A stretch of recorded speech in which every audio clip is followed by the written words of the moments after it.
How's it going, everyone? KingBlackToof here. So welcome back. We now know what all 21 cards in the new patch are going to do, which is a perfect time to play some more Gwent, wouldn't you say? So I want to review all the cards that we saw on the developer stream. Now, some of them, like Crow's Eye here, I've already actually reviewed. I want to briefly recap and, if we figured out anything new, because there is something new regarding this card, I want to comment upon it. And also, if I got anything right, I want to brag about that a bit, if you don't mind. Now, we're not just getting these 21 cards, we're also getting the Halloween event, which will be in tomorrow, which is looking to be really good, about young Regis, and a lot of balances as well. And they don't necessarily all look pretty small. There are some small ones, but there's also some sizable ones, which I think will influence decks quite a bit. So, I mean, like, the Alchemist for Nilfgaard now reveals 2 cards instead of 1, apparently. Wait for the official patch notes, but that seems to be the case, which just kind of means that feels like the reveal leader, I think it's Morvran, is starting to become less important, or maybe Vatir is starting to become less important now. Alongside that, we've seen cards like Letho of Gullet. He's got a base strength increase to 12. That's pretty good if you use it on your own side. Now, that might mean that for spotters, you might substitute Geralt 13 base strength for Letho 12 base strength. It's one difference, but Letho is a lot more valuable with venom and stuff like that, so that could be a reasonable thing. So some cards balance wise are actually getting significant changes, enough that actually impact the game quite a bit, which is really nice. Okay, so let's first start with the Crow's Eye. I have already reviewed this, so we'll keep it brief. It's a special alchemy and organic card, so you're primarily going to see it in Square Tile, I think, with the Alvin Mercenaries to pull special cards, although Skellige have a nice access to it with the Herbalist to pull organic cards. It damages the highest enemy on each row by 4, so 4/4, nice 12 value there. Increase the damage dealt by 1, each copy of this in your graveyard to a maximum of 10 damage. So 4/4, with a copy in the graveyard it's 5/5/5, 6/6/6, etc. So it goes from 12 to 15 value, 18 value to 21 value, etc. And it feels like there's no way to copy special cards, so you're probably going to have to steal them, use things like a glaze, maybe the Arch Griffin, etc. So you'll have to try and think about that. Okay. The next card is the Mahakam Ale. This is an alchemy card. There are a lot of alchemy cards coming in, so Vesemir is going to start going up a little bit in his value. So when deployed, it boosts a random ally on each row by 4. It's okay. I mean, when Thunderbolt used to be 4/4/4, it was okay value. It's 12. You can't lose value on this unless you don't have a unit on each row. But really, random is not great, and it's basically vertical buffing. It's not amazing, really, is it? It's there. It exists. You can try and use it. I was really hoping it'd be like Reverse Crow's Eye. The more you've got in the graveyard, increase the value. I don't see why it's not. I think that'd be a fun beer ale thing to do. So yeah, it's there. It's, if you want to, it's easier to get than Full Moon Potion. It's the same value as a Full Moon Potion, but again, easier to get. It probably would come naturally. You do spread your units over each row usually. Yeah, it exists. It's not. It doesn't wow me, but it could be good. You could use it, but I think there's no real place for it. I mean, Full Moon Potion is good for things like Marauders and loads of swarm units. This is just going to be 12 value, and then your turn's over, I suppose. There's not many like combo plays where you play a card and you spread, like, it spawns units over all 3 rows usually. So it's not like you're going to play one card like Fire Elemental and then get a Thunderbolt value. You're not going to play Fire Elemental and then get Mahakam Ale value, because they're going to be all on the same row or something like that. Right, so the sexy Mandrake. Now, we heard that it does not have jiggle. There's no jiggle physics in it, so literally unplayable. But if by some reason we can mod in jiggle physics, it's not beyond the realm of possibility here, guys. It looks to be like it's going to be quite a decent card. We got an inkling that Mardrum and Peter and things like that, which do similar effects, didn't actually get changed to be healing if they strengthen like this card is. And I mentioned before that healing a unit and strengthening it, strengthening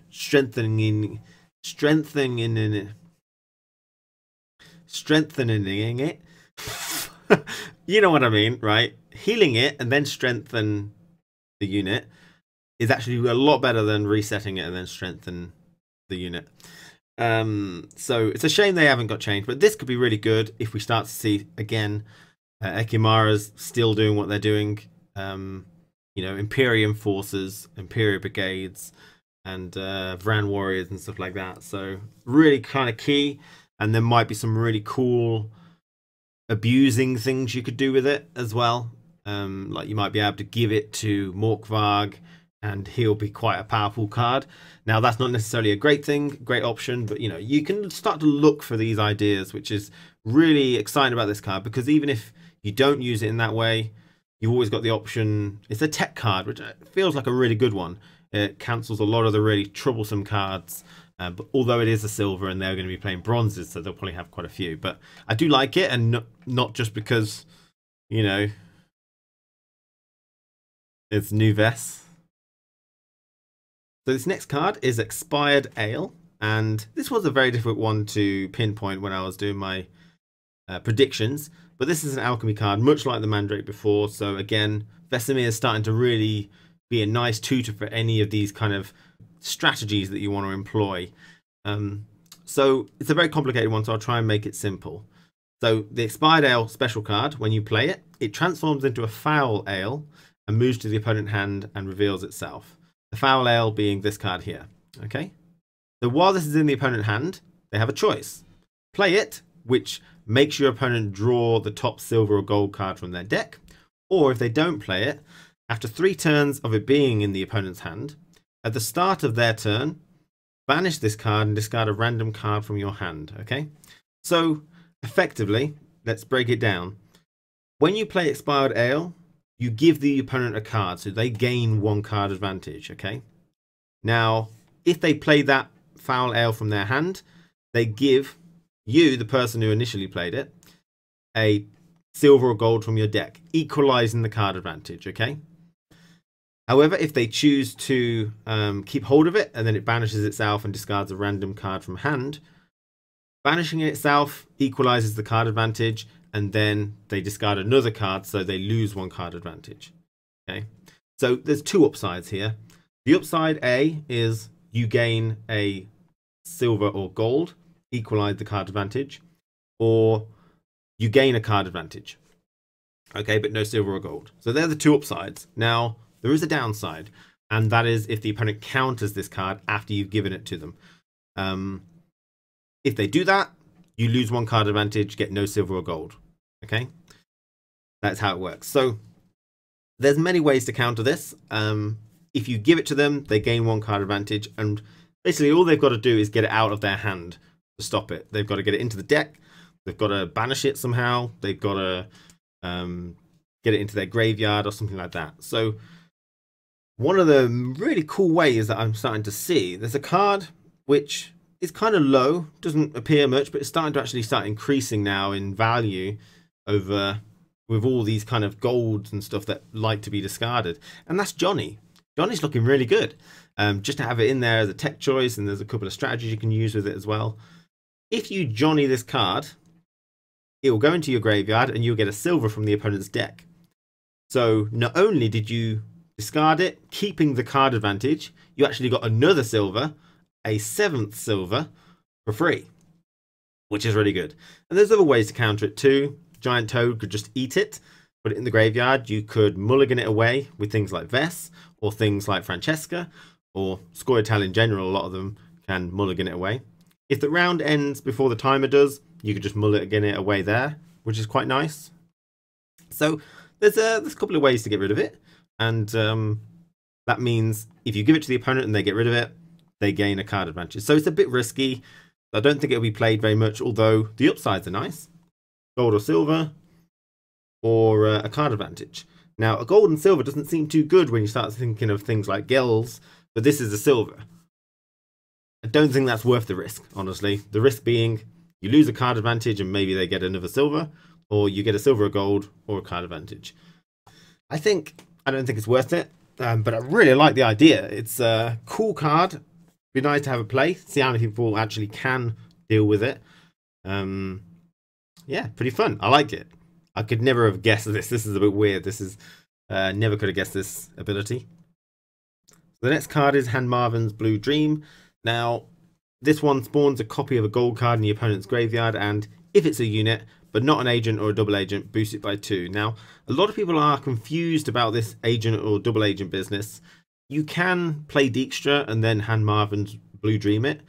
You can spawn a copy of an agent or a double agent. It's just that it doesn't gain the +2 strength, which is actually a buff. It means that if you play Dijkstra, it's 4 strength, and then you Marvins Blue Dream it, it's going to be 4 strength again, which is great. So this looks to be a really card. It's got a nice amount of potential to get something. Again, what I basically said was it's good in strategies like Dijkstra. You know, you could play Dijkstra and guarantee getting a second Dijkstra. Now, I think a lot of Northern Realms don't probably need 2 Dijkstras. They get quite thin without it. So that's probably not too important. But it's mostly going to be used either in a meme type scenario, or if you really don't have another gold to put in and want to just steal a good gold from the opponent.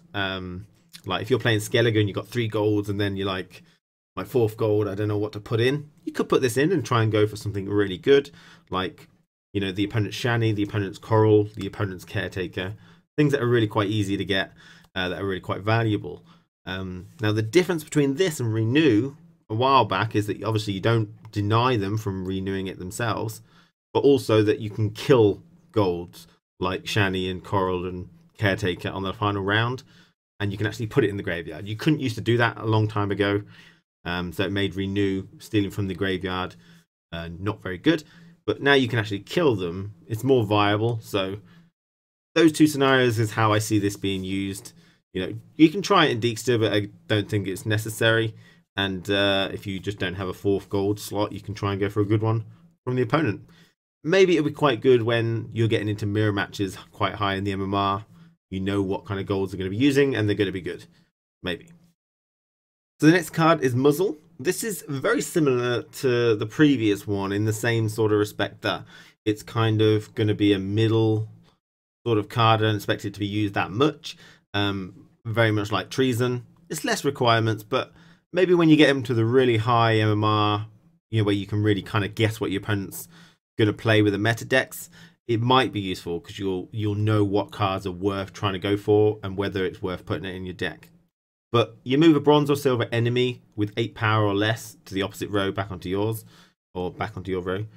So effectively it's worth 16 value maximum, but then it's about getting more value from it. So you might steal a drummer, or you might steal a Imperial Brigade if you're playing a mirror match. Really good in mirror matches.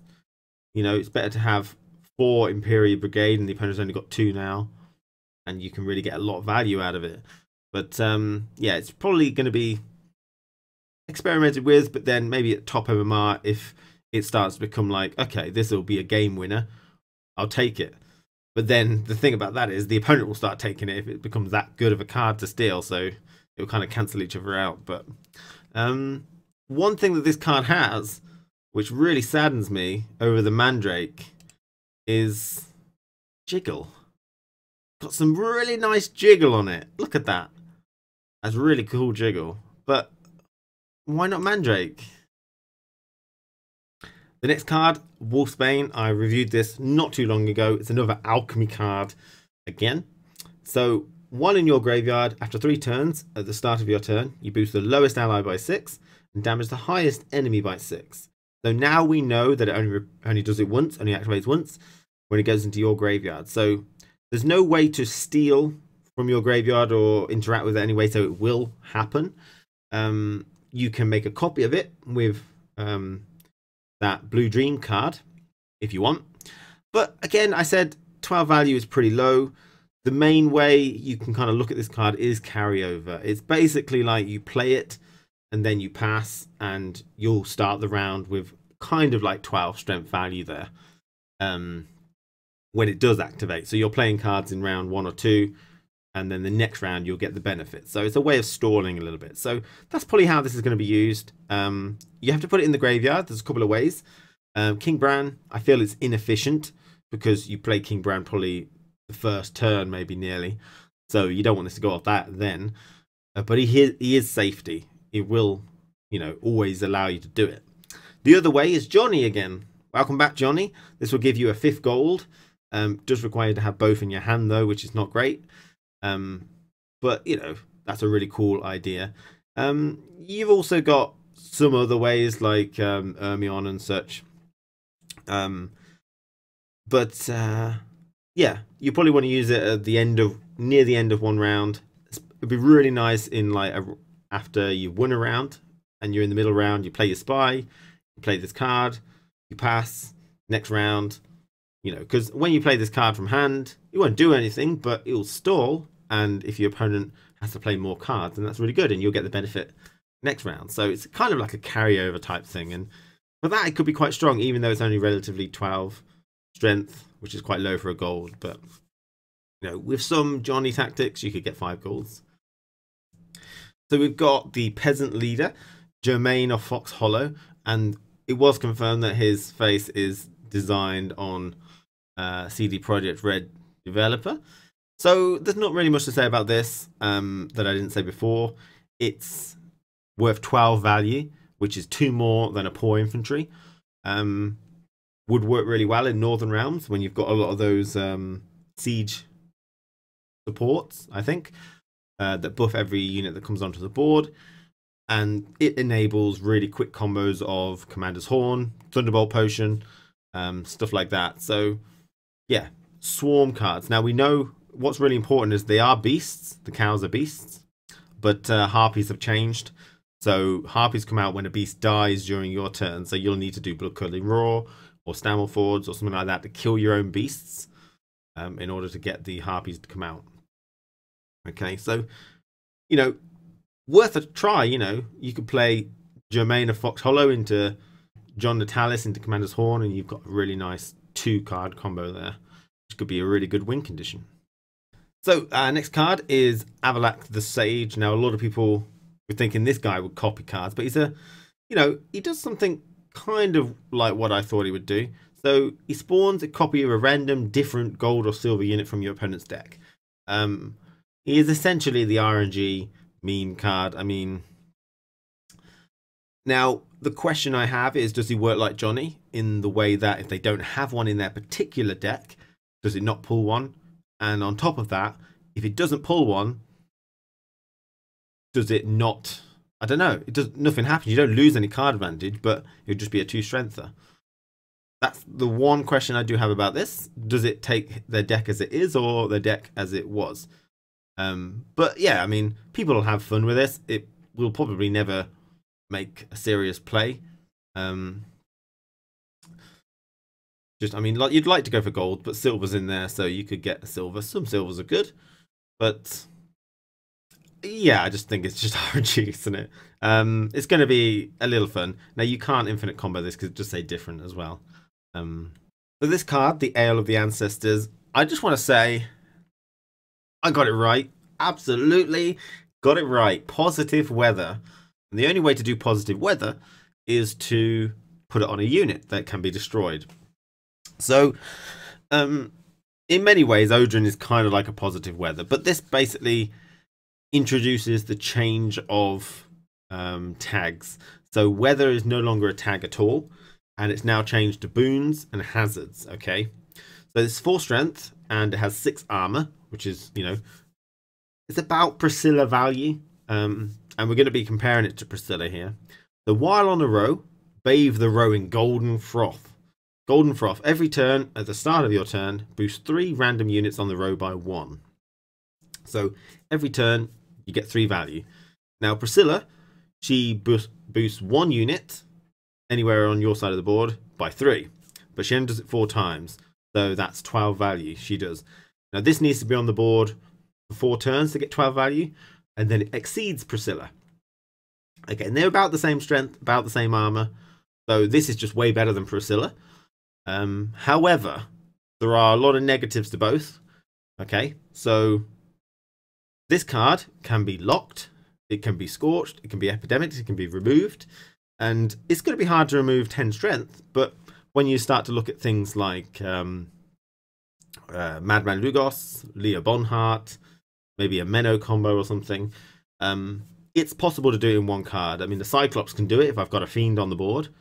11 strength Fiend into Cyclops, boof, it's gone. Okay, so remember that it can be locked and all that, because I think I want to just stress how easy it is to get rid of this thing. And not only that, as you can read up there at the top, it says positive row effect. That's what a boon is now, right? And all your weather cards are called hazards now. Cleared when other hazards or boons are applied on the row. Now, we don't quite know exactly the intricacies, but it sounds like if someone places a frost over this thing, there is no more golden froth. Which means this is garbage. I mean, maybe the golden frost comes back if you clear the weather, because this is still on the board. But that's the intricacy. We don't know whether it comes back, because it's not on deploy that it introduces the golden frost. It says while on the row. And maybe they stack. But according to that particular tooltip there, this seems like garbage, because a weather will just completely stop this from working. It becomes a 4-strength piece of trash. And not to mention the other ways that you can deal with it. I love the idea, I do, and it seems like they're going to go into it further, but it's got the Priscilla, it's got the, you know, the wild boar, the sea sort of issue that it's an ongoing effect and they're not as strong as they used to be, because you can now kill these things. So we'll see. I mean, there are some units that can go through armor. Like you might be able to play Herald the Cripple, which goes through armor, and he hits like 5 times or something. He could just kill this if he hits it twice, because it goes through the armor. You might have the trebuchets. They can ping it 4 times, goes to the armor, it kills. I don't think there's any targetable going through armor things, but you can start to see how many ways this can die. And although I love it, it's another alchemy card, which I think Vesemir can pull golds, can he? I'm not sure about that. It's just not. It's not going to work, I don't think. Although I'd love to experiment with it. We'll see what we can do. Let me know your thoughts on this one. This one's a really interesting one, so it's a shame. Shame. This is the Slizard, not the Slizzard. I was calling it Eddie Slizzard. But I really love this card, and does exactly what they said it would do. Consumes, but without boosting, a different unit from your graveyard that has a copy in your deck, and play that copy. So it's kind of like a navigator, but the card has to be in your graveyard instead. Really good for consume, really good for Death Wish. You want to activate your Rot Fiends, you want to activate your Archer Spores, and this way you can consume something in the graveyard and get it back out, and it triggers Archer Spore. No, it triggers Araka's Behemoth, and it triggers Neckers and stuff. So I just think it's a great card, a card which is really needed in monsters, because sometimes getting the Death Wish cards out is an issue, and this card will really help. So I do like this card a lot. I also just want to mention that it is a Draconid. I did mention this before, and I've moved on now, but it's a Draconid, which means it has synergies with Wyverns. There's not much there yet, but it's starting to develop a little bit, which is just worth noting. So the She-Troll of Bergen, I'd just like to say I was very close, you know, with my thoughts. 8 strength silver, consumes a bronze Death Wish unit from your deck, but without boosting, and triggers that Death Wish. Now, because I'm going to say I'm going to be close, because I said consume a unit on your side and consume a unit on the opponent's side with equal or less value, and it was kind of right. I knew it was something to do with Death Wish and consuming and that type of thing. I was bang on there, actually. So, you know, bronze Death Wish, there's not many monsters. I mean, you've got the Rot Fiend, you've got the Archer Spore, and the Neckers, and I think that's it. I can't think of another one. So, you know, the Archer Spore would be terrible. I mean, you basically get to, was it 12 value with this card, which is not good. Necker, you could try and do it if, like, they coralled one and you want to just consume one. Especially if you've Necker Warriored it, you could consume a really rubbish one and maybe you'll get a big one, and then you can keep the chain going. But usually it's going to be the Rot Fiend, and I imagine it triggers on the row that you place this on, and that could be good value because people can see the Rot Fiend coming and they can counter it. You can't do that with a She Troll of Bergen. It's another Death Wish card, which is nice. I think we need more of them, but I don't rate it massively highly. But the biggest pro here is that you can use a Rot Fiend without setting up, I would say. But that's really only gonna, it's not gonna remove much. It might remove a lot of 1s and 2s, like from swarm monsters and stuff. But so they can't Yennefer first. But yeah, I don't rate it too highly because I mean, you probably get like 8 to 10 value from a Rot Fiend, and that makes it, yeah, I mean, I guess that's 16, 18. That's not bad, is it? Okay, fair enough. Yeah, that's not too bad. Not too bad at all. I would also like to say that it does, I mean, by doing this, you do set up the ability to use your slizzards from earlier, allowing, it puts them into the graveyard that's a Death Wish that you can eat with the slizzard to put another one on the board. So, I mean, it does enable some things as well, which is nice. So this is a card which everyone, I think, lost their mind on. I lost mine. I was like, what? It's a Venendal Elite. Okay. So you choose a revealed card. If it's a unit, you copy its power, and then set that unit's power to 1. If it's a special card, you boost by 9 instead. So special card is good. Let's just get that out of the way now. 10 strength. Not bad, you know, if you in a pickle. Not bad. But its primary ability is insane. It's a better Serret, way better than Serret, you know. So if it is a unit, and this can be bronze, silver, or gold, it can be yours or the opponent's, copy its power, then set that unit's power to 1. So, okay, let's just go through a few scenarios. First one that comes to mind is Geralt, 13 strength. People are using them for spotters. Well, copy that 13 onto this guy. So I think it's 14, or maybe it's, I don't know, if it copies it on top or whatever. But then it sets it to 1. It's ridiculous. And, you know, there are other tactics too. I mean, the other tactic is you've got Cantarella, reveal her with something like Leo Bonheart, so you get a nice 11 impact of damage, and then set its value to 1. You get an 11 strength bronze, and you get a 1 strength spy. Card advantage. What? This is ridiculous. I highly expect in the near future, if not tomorrow, this card says choose a revealed loyal. You can't say loyal. Okay. Choose a revealed non-agent or double agent or something like that. I highly expect that. To be honest, that Cantarella idea is just crazy. But this is going to be run a lot, I think. Like I said, the Alchemist revealed 2 cards now. So it's going to be real easy to look at your hand and then just start pinging things down to 1 strength. And it's going to hurt. It's going to really hurt a lot of cards. Basically, as people have said, you can expect every game to have 3 1 strength units in your hand. This card is so good. Really good. The Hefty Helge, which is a new name for it. And we were very close, actually. Very close with this card. Deploy. If this unit was revealed, damage all enemies by 1. Otherwise, damage all enemies except the ones on the opposite row by 1. So, I mean, I said that it had quite a few different, you know, lances or arrows, and it would probably spread the damage around. I didn't quite get that it would damage all enemies by 1, but, you know, it's an anti-swarm card, a bit of a tech choice here.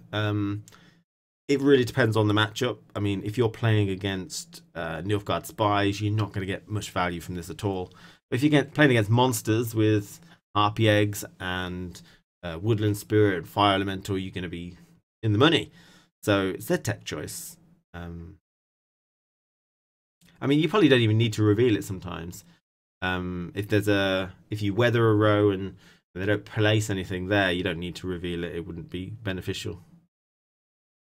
Right, the catapult. This is a weird ability. Deploy, damage the highest and lowest enemy on the opposite row by 2. Fresh crew, increase the damage by 1. So the maximum value you can get from this is 14. Damage the highest and lowest enemy on the opposite row by 4. Pretty rubbish, really. You know, you're not going to do much. You got the potential of losing value on the lowest. You're not going to remove much from the highest.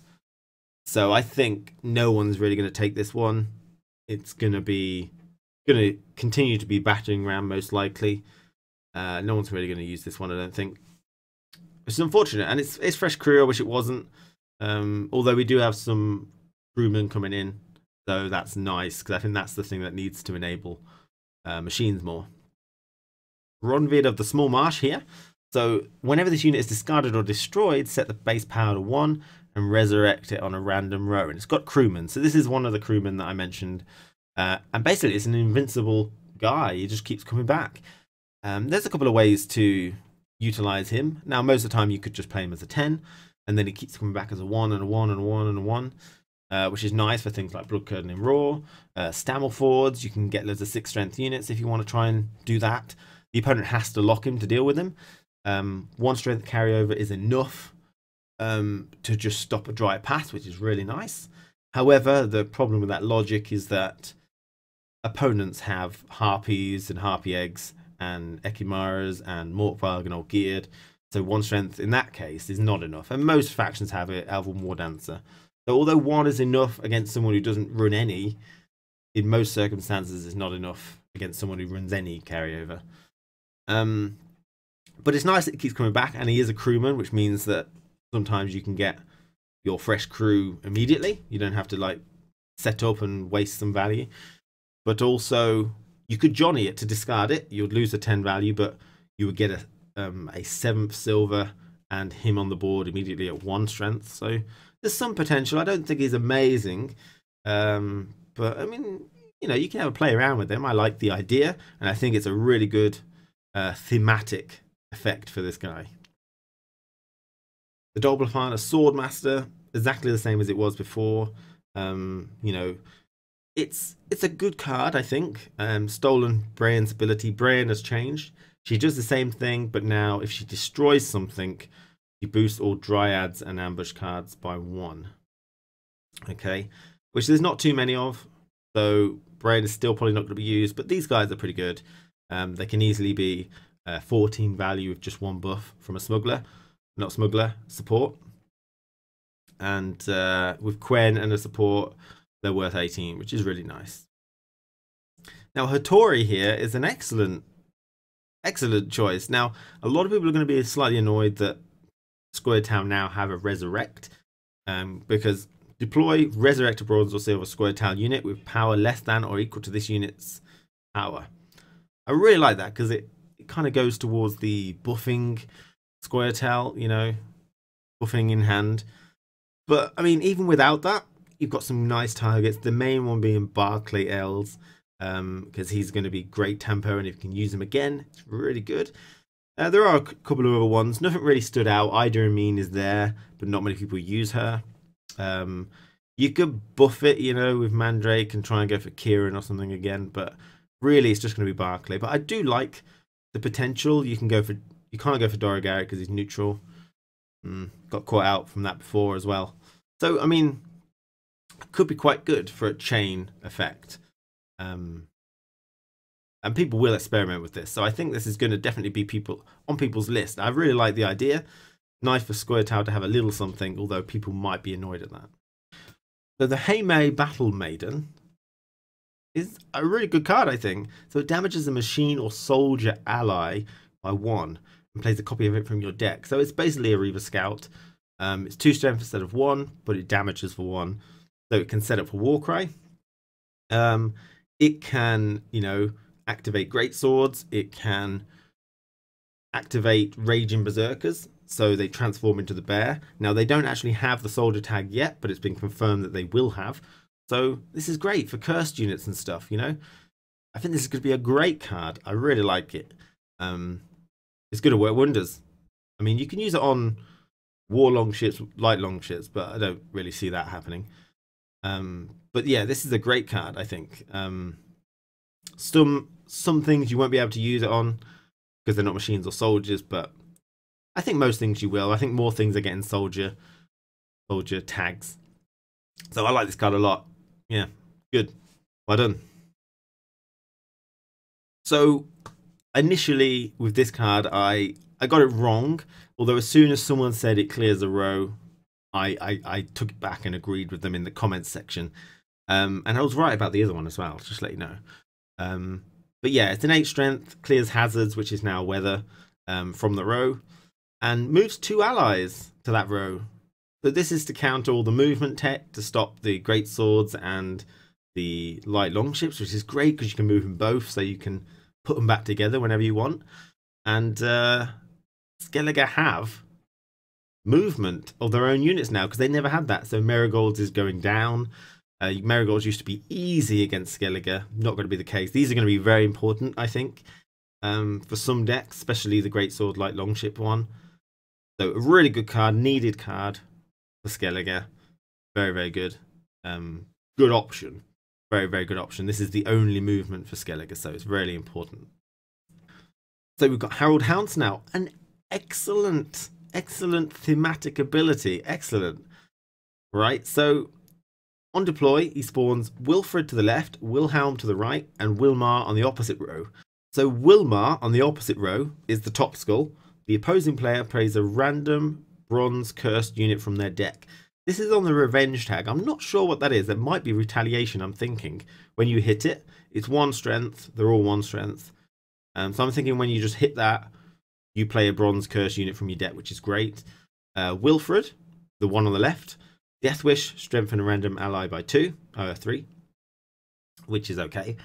And Wilhelm on the right, he allows you to damage all units on the opposite row by 1. So effectively, you need to hit Wilhelm, which will kill Wilmar on the opposite row, because he's 1 strength, which will then bring you a cursed unit. So, you know, you can blood curdling roar Wilhelm, get your 11 strength bear. That'll do loads of damage to the opponent's row. It'll kill Wilmar. He'll spawn you a bronze cursed unit as well. So there's a really nice chain reaction. Now you need 2 pings to make the most out of this. You kill Wilfred to strengthen an ally, and you kill Wilhelm to damage all units on the opposing row to kill Wilmar to pull a unit. So Django Fett, or whatever his name is the optimal target here. But this is an amazing synergy. Now, if you can't activate it, it's just a 7 strength silver. But otherwise, I really like this. I mean, the opponent's really not going to be able to have as many locks to deal with all this stuff.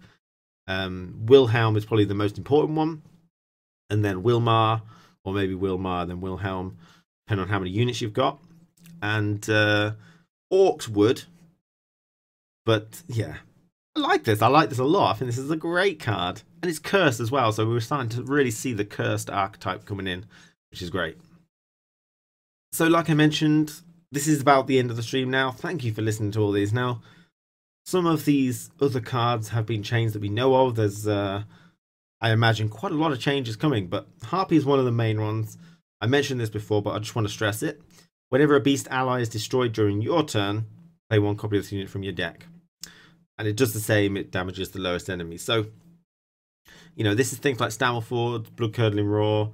If you Stammelford's 3 beasts, I think all 3 Harpies come out at once, which is a really nice tempo play. If you play Woodland into Stammelfords, you get a 6 strength unit, 3 Harpies that do 4, 8, 12 value. Could be quite good if they've got a lot of units and you actually get value from the Stammel as well. But another change is Clear Sky. Now, instead of boosting weakened units that are in hazard, by 1, they go up by 2 strength now. And Restore only affects Skellige cards now. So no more Doragari. Still Grammist, but Ethne can't take it away from you and use it on an Elven Mercenary, which is a bit of an annoying thing. So there were just some of the small ones that I wanted to reference. Thank you for watching. Hope you enjoyed this quick review. Probably took a long time though. I tried to be concise.